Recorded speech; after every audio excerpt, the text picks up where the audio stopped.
علی بھائی اگلا سوال ہے، مولانا مکی حجازی دیوبندی صاحب کی ایک نئی ویڈیو منظر عام پر آئی ہے جس میں انہوں نے دعویٰ کیا ہے کہ مولانا مودودی رحمہ اللہ کا نظریہ یہ تھا کہ شادی شدہ زانی کے لیے رجم والی سزا اسلام میں نہیں ہے، اس لیے مولانا مودودی رحمہ اللہ رجم کی سزا کے منکر ہوئے اور راہ حق سے ان کے قدم پھسل چکے تھے۔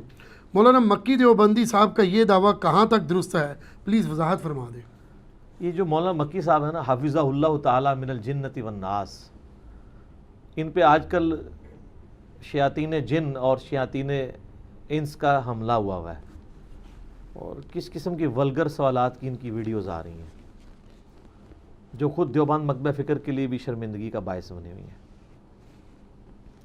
اور ان کا حال یہ ہے کہ انہوں نے اپنی کبھی کسی بزرگ بابے کے بارے میں جنہوں نے دین کے ساتھ وہ ظلم کیے ہیں اور بد عقیدگیاں پھیلائی ہیں، کبھی ان کے خلاف نہیں کہیں گے کہ ان کے قدم پھسل گئے، وہ گمراہ ہو گئے، یا ان کا پورا ٹارگٹ جو ہے نا، نمبر 1 ہوگا بریلویوں کے خلاف، نمبر 2 اہل حدیث کے خلاف، نمبر 3 اہل تشیع کے خلاف، اور نمبر 4 اس طرح کے جو لوگ ہیں نا، مولانا مودودی، امین احسن اصلاحی، جاوید احمد غامدی، ان کے بارے میں ان کا حق ہے اختلاف رائے کریں، لیکن سر اولو العلم قائما بالقسط بنے، اہل علم انصاف پر قائم، جھوٹے الزامات نہ لگائیں، اپنے بزرگ بابوں کا دفاع کرنے کے لیے اور دوسروں کے بابوں کو نیچا کرنے کے لیے جھوٹ نہ بولیں۔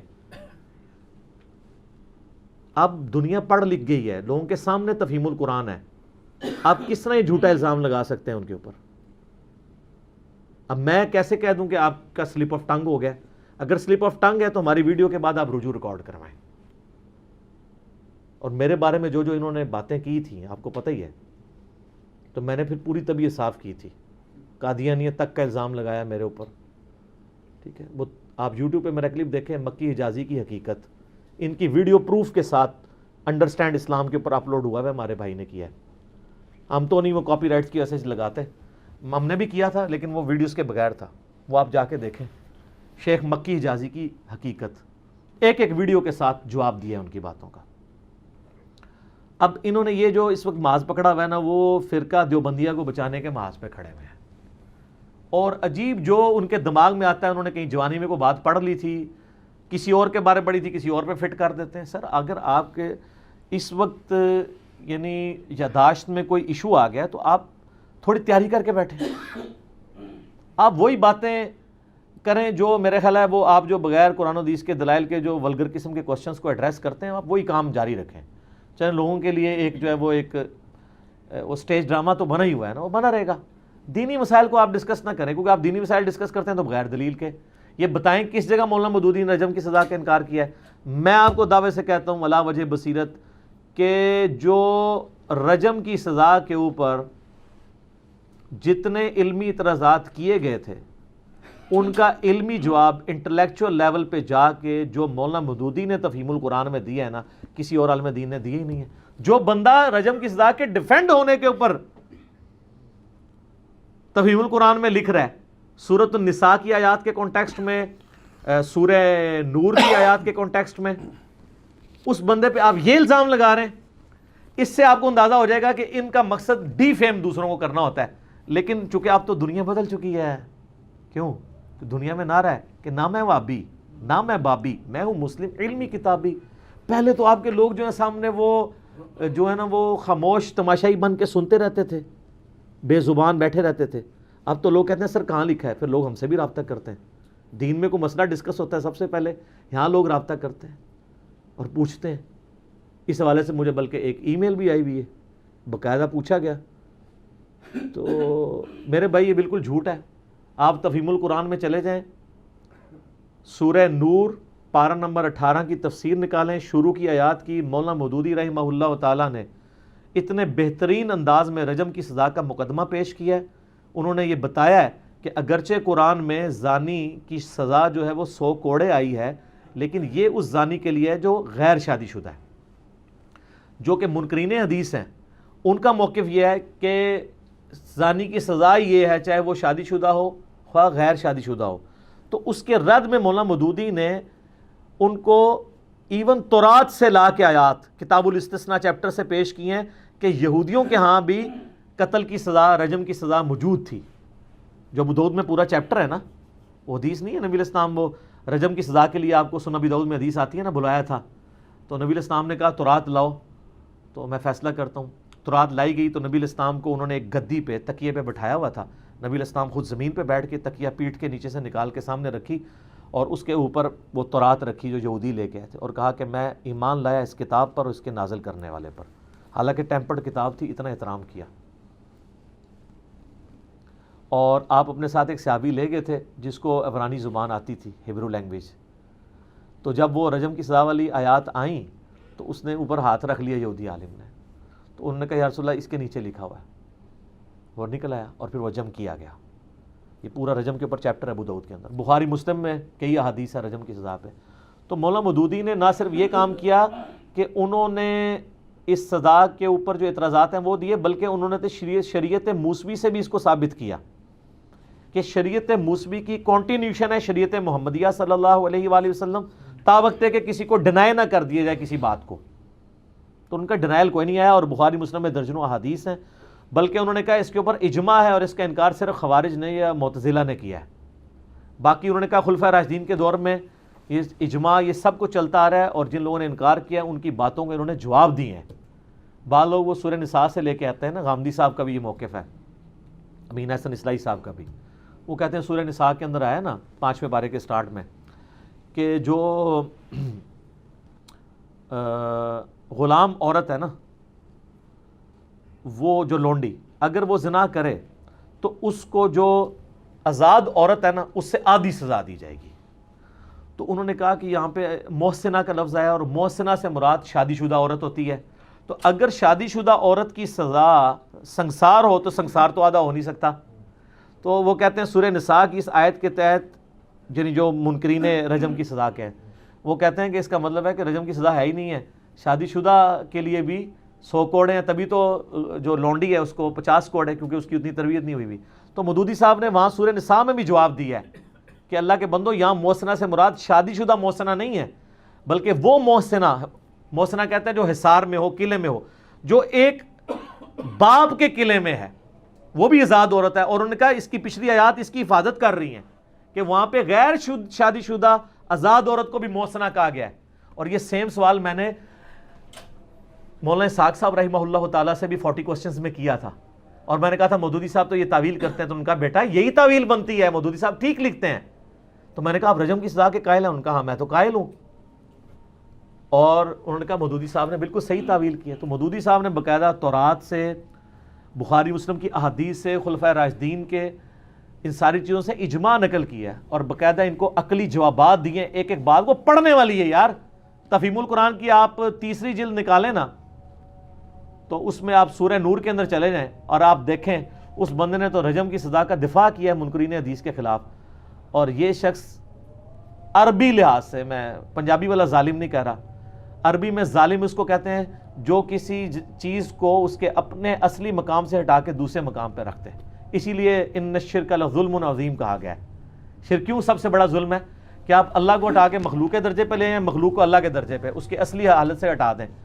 تو ان شخص نے جو ظلم کیا ہے مولانا مودودی کے بارے میں، اور ایک شخص کی جھوٹی غیبت کی ہے، بہتان تراشی حرم میں بیٹھ کے، اس پہ توبہ واجب ہے. اور یہ وہیں بیٹھ کے کہتے ہیں، کسی نے پوچھا کہ مودودی صاحب کی تفہیم القرآن پڑھ سکتے ہیں؟ تو یہ کہتا ہے اس میں صحیح باتیں بھی ہیں، غلط باتیں بھی ہیں.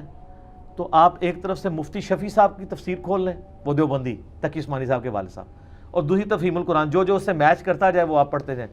سر آپ پرائمری پاس والے کی چیز کو پی ایچ ڈی کے ساتھ کمپیئر کر رہے ہیں. میں تو آپ کو وثوق سے علا وجہ بصیرت کہتا ہوں، تفہیم القرآن کوئی پڑھ لے اس کو تفسیر ابن کثیر میں بھی مزہ نہیں آئے گا، اس لیے کہ تفسیر ابن کثیر 700 سال پہلے لکھی گئی ہے، 774 ہجری میں فوت ہوئے ہیں.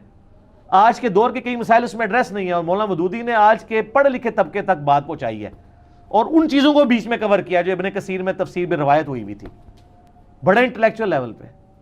اور آپ جو ہے معرف القرآن مفتی شفیع صاحب کے ساتھ کمپیئر کروا رہے ہیں تفہیم القرآن کو، کس کے لیول کی بات کر رہے ہیں آپ؟ آئنسٹائن اور نیوٹن کو کمپیئر کروا رہے ہیں ایک سائنس ٹیچر کے ساتھ. مودودی تو آئنسٹائن اور نیوٹن ہے، جینیس، اس کے اوپر پی ایچ ڈیز ہوتی ہیں. تو میں اس میں نا اپنا تھوڑا سا جس کو کہتے ہیں وہ غصہ نکالنے کے لیے ادب کے دائرے میں بات کروں گا کہ یہ مکی حجازی صاحب جو ہے نا اس وقت آلموسٹ المفند بن چکے ہیں. اور یہ سر آپ نے ناراض نہیں ہونا کیونکہ آپ کے بزرگوں کی لینگویج ہے. آپ کے بزرگوں نے نا احمد رضا بریلوی صاحب کی حسام الرحمن جس میں جینون انہوں نے کفر کے فتوے گستاخانہ عبارتوں پہ لگائے تھے, اس کے جواب میں جو کتاب لکھی نا 1906 میں المحند علی المفند, تو انہوں نے احمد رضا بریلوی کو المفند کہا تھا. جو آپ کہتے ہیں ہمارے بزرگ تو بڑی میٹھا اختلاف کرتے ہیں. المحند ہند کی تلوار, المفند ایک سٹھیائے ہوئے بابے پہ, پاگل بابے پہ. اور المفند کسے کہا؟ احمد رضا بریلوی کو. اور اس میں پھر انہوں نے لکھا کہ احمد رضا بریلوی اور ان کی پوری جماعت ایک شیطانی لشکر ہے جو ہم پہ حملہ آور ہوا ہے. جس طرح انبیاء پر شیطان حملہ آور ہوتے تھے یہ علماء دیوبند رضی اللہ عنہم پر ہوئے ہیں. ہائے ہائے ہائے صدقے, 14ویں صدی دے مولوی رضی اللہ عنہم. تو انہوں نے المفند کہا تھا احمد رضا بریلوی صاحب کو. تو اس وقت جس طریقے سے آپ جھوٹے الزام لگا رہے ہیں نا مولانا مودودی رحمہ اللہ پر, آپ خود اس وقت المفند کا کردار کر رہے ہیں کہ ایک ایسا بابا جس کا, اور یہ تو شستہ ورڈ ہے نا کیونکہ ان کے بزرگوں نے استعمال کیا ہے. اور سر آخر میں عرض کیا ہے کہ اب ایک نیا ورژن آ چکا ہے, عربی جاننے والوں کو سمجھ آ جائے گا, علماء سے پوچھ کے المہندس علی المفندین, ایک انجینئر اتنے زیادہ سٹھیائے ہوئے بابوں کے اوپر. المہندس کہتے ہیں انجینئر کو عربی میں, تو المفندین. تو توبہ کریں جی, ہم توبہ کا انتظار کریں گے اس ویڈیو کے بعد. اگر نہیں آئے گی تو ہم اسی طریقے سے آپ کی عزت افزائی کرتے رہیں گے جب تک آپ حرم میں بیٹھ کے جو ہے وہ یہ جھوٹ بولنا بند نہیں کریں گے اور ایک خاص فرقے کا دفاع کرنا بند نہیں کریں گے. میرے پاس بہت کچھ ہے کہنے کو آپ اور آپ کے بزرگوں کے بارے میں, گھنٹوں فی البدی بول سکتا ہوں, مجھ سے کوئی چیز چھپی بھی نہیں ہے. لیکن ابھی صرف یہ چیز آپ کا تازہ جھوٹ آیا تھا تو تازہ جواب ہے. آندہ جو جھوٹ بولیں گے نا انشاءاللہ یہاں پہ بیٹھ کے ہم دفاع کر رہے ہیں, کیونکہ اس وقت پریکٹیکلی فرقہ دیوبندیہ کے پاس اختلافی موضوعات پہ نا یہ بابا جی اب باقیات الصالحات رہ گئے ہیں, انہی کے کلپ وہ چڑھا رہے ہوتے ہیں.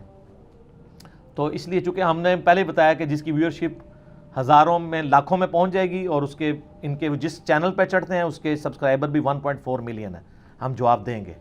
اور پھر انشاءاللہ یہ ویڈیوز چڑھیں گی اور اس کے بعد ان کے ماننے والوں کو پتہ چلے گا یہ کیا کر رہے ہیں. اور میں آپ کو بتاؤں یہ المفند میں نے چھوٹی بات کی ہے. پچھلے دنوں یہاں پہ ایک پشاور کے وکیل صاحب آئے, ان کا اپنا لاء کالج ہے. انہوں نے مجھے خود بتایا کہ میں پچھلے دنوں حرم مکہ میں گیا ہوا تھا عمرے کے لیے, 1-1.5-2 مہینے پہلے کی بات ہے. تو کہتے ہیں وہاں پہ مکی صاحب سے میری ملاقات ہوئی تو میں نے آپ کے بارے میں پوچھا کیونکہ میں آپ کو سنتا تھا, وہ خود دیوبندی ہیں. تو انہوں نے مجھے کہا کہ انجینئر کے پیج ڈھیلے ہیں. یہ چھوٹی بات ہے. انہوں نے مجھ پہ قادیانیت اور پتہ نہیں گمراہ اور یہ کہا کہ یہ گالیاں دیتا ہے, بڑے بڑے الزامات لگائے. یہ تو چھوٹا الزام ہے. پیٹ ڈھیلے کا مطلب کیا؟ انہوں نے مجھے المفند کہا. تو ظاہر کہنا تھا نا, ان کے بزرگ جو احمد رضا بریلوی صاحب کو, اعلیٰ حضرت کو المفند کہتے ہیں, کروڑوں لوگوں کے امام کو, تو پھر آپ لوگوں کے اماموں کو بھی لوگ برا کہیں گے. تو انہوں نے مجھے کہا کہ اس کے پیج ڈھیلے ہیں. پیج سر ڈھیلے نہیں ہیں, صدیوں کے جو ڈھیلے پیج تھے نا اللہ کے فضل سے, وہ المہندس علی المفندین کی برکت سے وہ سیدھے ہو چکے ہیں اللہ کے فضل سے. میں اس لیے کہتا ہوں میں میکینیکل انجینئر تو ہوں الحمدللہ آنرز کے ساتھ, ساتھ میں ایک سرجن ڈاکٹر بھی ہوں کہ جہاں جہاں کینچی چلانی پڑتی ہے, چیرا لگانا پڑتا ہے, پینڈکس نکالنا پڑتا ہے, جو علمی پینڈکس پھیل چکا ہے, پھٹ چکا ہوا ہے, گستاخانہ عبارتوں کا, ناسبیت کا, رافضیت کا, یزیدیت کا, بابیت کا, وہ سارے سرجن کٹ لگا کے پھر جوڑتا ہوں, پھر بالکل شفا ہو جاتی ہے.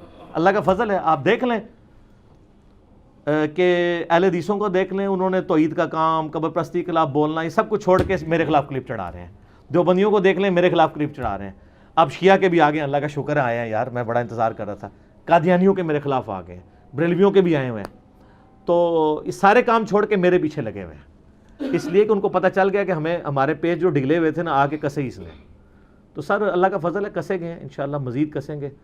تو آپ توبہ کریں, میرے حال اتنا ہی کافی ہے. اللہ تعالیٰ سے دعا ہے جو حق بات میں نے کہی اللہ تعالیٰ ہمارے دلوں میں راسخ فرمائے. اگر جذبات میں میرے منہ سے کوئی غلط بات نکل گئی تو اللہ تعالیٰ ہمارے دلوں سے ہی معاف کر دے, ہمیں معاف کر دے, ہمیں کتاب و سنت کی تعلیمات پر عمل کر کے دوسرے بھائیوں تک پہنچانے کی توفیق عطا فرمائے. سبحانک اللہم و بحمدک اشہد ان لا الہ الا انت استغفرک واتوب الیک وما علینا الا البلاغ المبین. جزاکم اللہ خیرا. جزاک اللہ.